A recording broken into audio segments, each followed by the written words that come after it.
Welcome to Puraco's Learning Center. In this series of videos, we will demonstrate the loading of filtration media inside different size FRP tanks. This particular video will demonstrate the loading of ion exchange resin inside of a 12-inch FRP tank. Water softeners utilize an ion exchange process in which sodium ions are replaced on the resin surface with magnesium and calcium. Once the softener has been completely exhausted with magnesium and calcium ions, a regeneration process occurs with the use of some kind of brine like sodium chloride to regenerate the media or resin to make it usable again.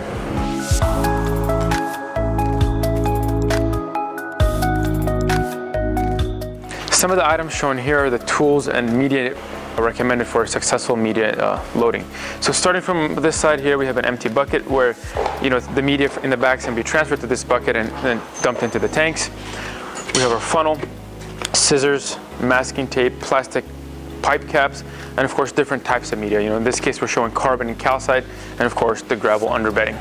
Since this particular video will go over the loading of a 12-inch water softener, we begin by loading fine gravel, just enough gravel to really cover the bottom screen here, or riser screen at the bottom of the tank. In this particular case we'll use about 1/6 of a cubic foot, and of course right after that we will use our ion exchange resin, which in this case we'll use about 2 cubic feet, which is 2 bags.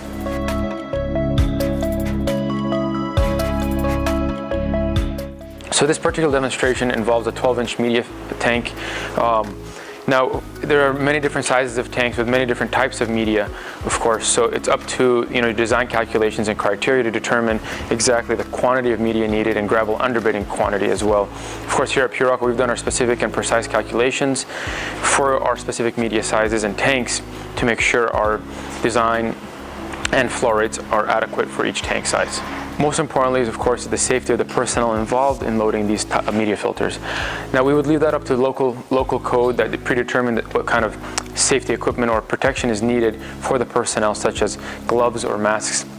They'll prevent, of course, inhaling any kind of fumes and so on when loading these media filters. Before beginning the media loading, it's important to double check and ensure that your riser pipe is cut to the right length and the diameter matches that on the valve used. With that, we will begin the media installation.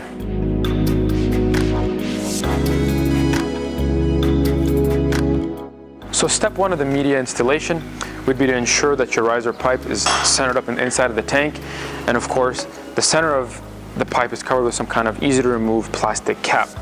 It doesn't hurt to take some kind of flashlight and just double check that the actual riser pipe is centered up, because once the media is loaded, of course, it'll be very difficult to realign the riser pipe.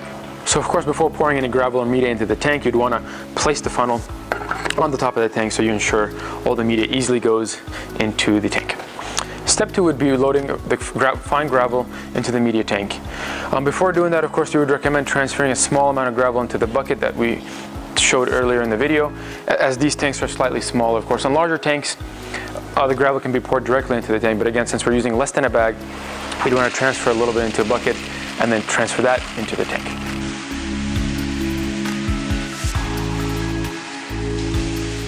So now, of course, as you're pouring the gravel into the tank, you're going to want to maybe move it around so it goes in a little bit easier, as it tends to get stuck because the tank opening is a little bit small with a larger riser pipe. After loading your first amount of fine gravel into this tank, you'd want to double check and take a flashlight and make sure that the gravel level is slightly above the screen on the bottom. If it's not, of course, you're going to load more gravel. As mentioned before, we have our predetermined gravel amounts already calculated, but if your gravel amounts are not calculated, these steps aren't necessary. So once you've determined that enough gravel has been loaded, and of course that's been double checked visually, it's now safe to proceed to our third step, which would be the loading of the filtration media.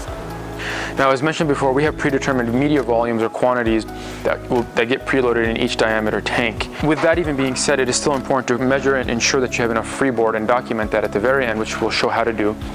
Step 3 would be, of course, loading the filtration media into the tank. Of course, as your water softening resin is poured into your water softener tank, it's very important to ensure that your funnel's properly used and you're pouring in the resin as fast as it goes into the tank to ensure, of course, there's no overspill.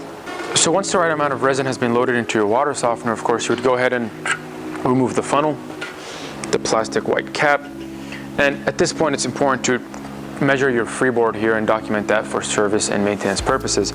You can follow our other Pure Aqua videos on how to install your control valves onto the top of the tank and program and so on. Many operators are always curious to know how long or how often water softening resin lasts or needs to be replaced.